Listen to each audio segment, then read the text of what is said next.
Hi, this is Nathaniel Ortiz with the Cache Valley High School Olympian newspaper, and we're here at the state capitol to interview about the new Gavin Newsom budget. What do you think we can expect to see of the Newsom administration? Well, I think that you can see a lot about Governor Newsom's agenda by looking at his proposed budget. There's a lot about it that really represents great fiscal responsibility and preparing for a rainy day.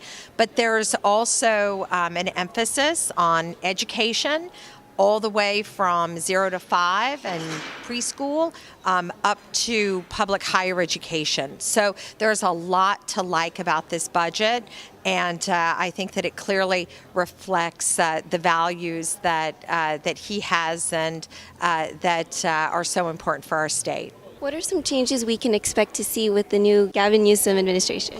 Yeah, so Gavin Newsom is very forward-thinking. He's a visionary. He has big goals, and that means that we, as the treasurer, being his teammate, we need to try to help him accomplish those goals. So Governor Newsom wants to build 3.5 million homes by 2025. That's like 500,000 homes every year. So we are very active in my office trying to help him with those goals.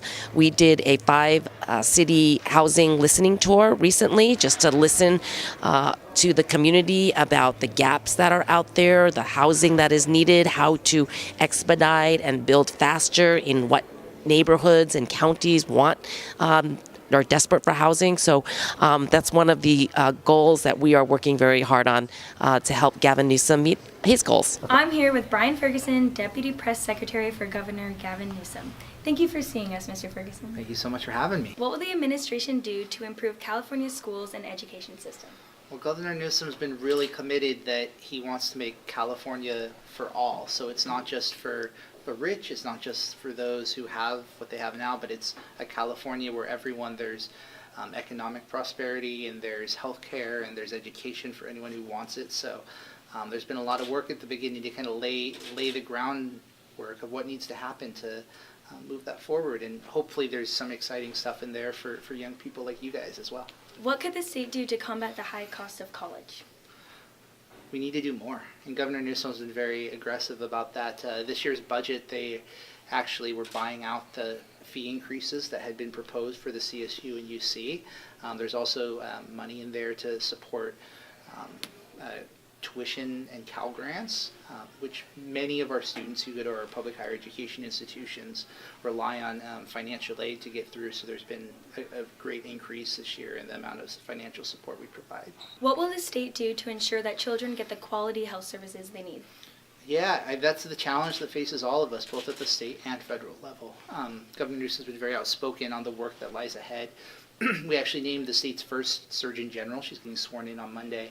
And one of her big things is adolescent and youth health and the trauma that's inflicted on students by not having the basic things that they need to be healthy. So that's kind of a first step, but there's lots of work to be done over the next 4 years to ensure that there's health care for all here in our state. What should California do to support the health and well-being of children and immigrant families? That's vitally important. In California, we are a country and a state of immigrants. So many of our younger people especially come from different backgrounds and different histories as they've come into our state. So providing support and welcoming them so they have what they need so they can grow and be part of our communities and help the state as a whole, because we're stronger when we have strong communities and we welcome everyone into our communities. How far will the state go to try to prevent the level of destruction that we've seen from wildfires? The world is changing around us. Climate change is the new normal, and we have more destructive wildfires every year. So it's not just thinking about how we change our practices about where we build and how we fight fires, but what we can do to turn back the catastrophic effects of climate change, which is not something government can do alone. It's up to each of us about how we drive our car, what kind of food we eat, and the decisions we make in our everyday lives that impact both climate change and the wildfire threat. What is Governor Newsom's position on the ballot measure to raise Prop 13's business property taxes? Wow, you guys are really, really into it. I think this is the split roll. So that's I don't know what his position is. More to come on that. It's important to evaluate how we how we collect income tax in the state, because right now it's not equal, and those who have been here, who own property, have an advantage over those who are new and are trying to buy property. So more to come. How far will Governor Newsom go on regulating guns? Well, he's been very clear that we need to do more. As a father of 3 young children, talking to you all, you're all very impressive, by the way. We need to provide our students a safe place where they can go to school, where they don't have to worry about someone coming in and shooting up the place. And then just thinking about how we can be more progressive and thoughtful to keep Californians safe. What can Governor Newsom do to address the concerns of conservatives as well as liberals? Well, I think when I mentioned California for all, it's not just California for liberals or for Democrats, it's for all of us. And like from his inaugural speech on, he reached out to those in rural communities and said, I want to bring you into the fold.